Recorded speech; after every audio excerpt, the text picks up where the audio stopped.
od Mojkovca do obale morske, sve je praznik duša crnogorske, svaka stopa klanac i planina, spomenik je slavni iz davnina, u bojeve ginulo se slavno, da bi perom bilo zapisano.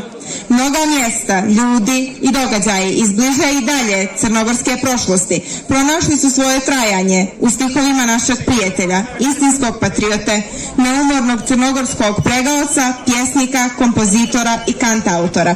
Kroz svoje 4 knjige pretočio je u riječi duh vremena, glas naroda i emociju zemlje kojoj pripada. Njegovi stihovi čuvaju uspomene, bude ponos i podsjećaju na ono što jesmo. Njegova najnovija knjiga nosi snažan i simboličan naslov Praznik duše crnogorske. Pred nama je danas Nikola Kostov Čelebić.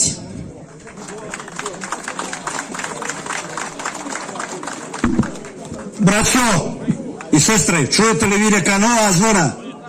Mene se čini da je to zvono počelo da otkucava, zato se nadam sljedeće godine da će neka nova zvona da zvone.